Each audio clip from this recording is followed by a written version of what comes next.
RCB ম্যাচে জয়লাভের পর কলকাতা টিমের কাছে কোয়ালিফায়ার রাস্তাটা পরিষ্কার হয়ে গেলেও 2024-এ আইপিএলে ফাইনালের কাপ কিন্তু পাচ্ছে না কলকাতা নাইট রাইডার্স। কেকেআর টিমের মেন স্তম্ভ হয়ে দাঁড়িয়েছে সুনীল নারিন, আন্দ্রে রাসেল এবং ফিলিপ সল্ট। এই তিনজন বিদেশি প্লেয়ারই কলকাতার হয়ে মরণ বাঁচন পণ করে খেলে যাচ্ছে প্রত্যেকটা ম্যাচ। গতকাল ম্যাচে জয়লাভের পর ইডেনের মাটিতে কলকাতা নাইট রাইডার্স টোটাল 50টা ম্যাচ জিতে ফেললো। কালকের ম্যাচের পরিস্থিতিটা একটু আলাদাই হতে পারতো। 11 ওভার পর্যন্ত আরসিবি একতরফাভাবে ডমিনেট করেছিল কলকাতা নাইট রাইডার্সের উপর। ব্যাট হাতে হয়তো আরসিবি ম্যাচের রাসেল সফল হয়নি, কিন্তু আরসিবির বিরুদ্ধে যেটা ক্ষোভ ছিল সেটা রাসেল বার করলো বল হাতে।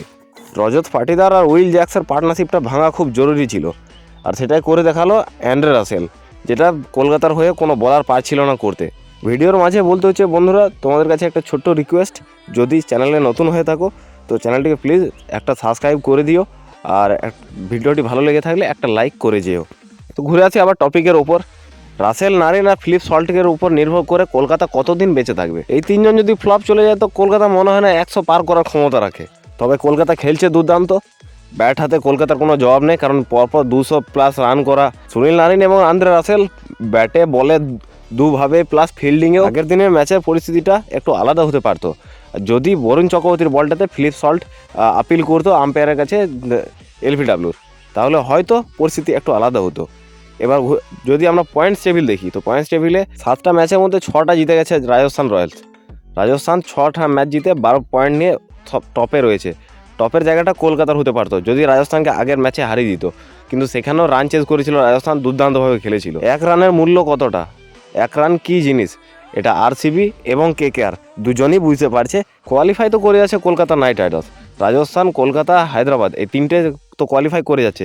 এর সাথে টক্করের লড়াই যেটা চলবে সেটা চেন্নাই সুপার কিংস আর লখনৌ সুপার জায়ান্টসকে নিয়ে, কারণ এই দুটো টিমই যে কোনো টিমকে হারাবার ক্ষমতা রাখে। তো এই দুটো টিমের মধ্যে একজন কোয়ালিফাই করবে। কোয়ালিফাই নিয়ে কিছু অতটা আসে যায় না, মেন যেটা টপিক সেটা কলকাতার সমস্যা নিয়ে। তো কলকাতার যদি বোলিং অ্যাভারেজ দেখা যায় তো রাসেল দুর্দান্তভাবে বল করেছে, যেখানে মিচেল স্টার্ক 25 কোটি টাকার বলারকে গঙ্গায় ভাসিয়ে ফেলে দেওয়া দরকার। কারণ আরসিবির উইল জ্যাক্স আর রজত পাটিদার প্রায় শেষ করে দিয়েছিল কলকাতা নাইট রাইডার্স। আরসিবি কলকাতার বুকে ইডেনের মাটিতে তাণ্ডব চালিয়েছিল। 12 ওভার পর্যন্ত আরসিবি তাণ্ডব চালিয়েছিল যতক্ষণ না রাসেল এসেছিল।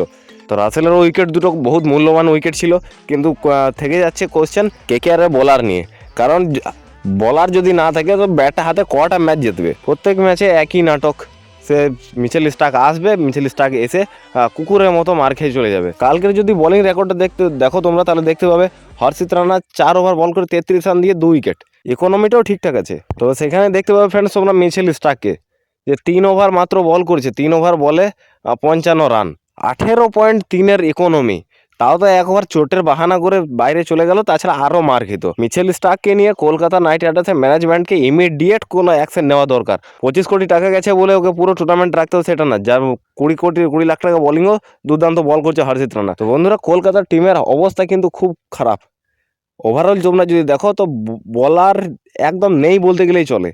কলকাতাতে স্পিন মার খাচ্ছে, পেস মার খাচ্ছে, তাহলে বলটা করবে কাকে নিয়ে? এক বলার যদি না থাকে তাহলে 400 করলেও ম্যাচ হারবে। 350, 400 করো না তুমি, তাও তো ম্যাচ হেরে যাবে।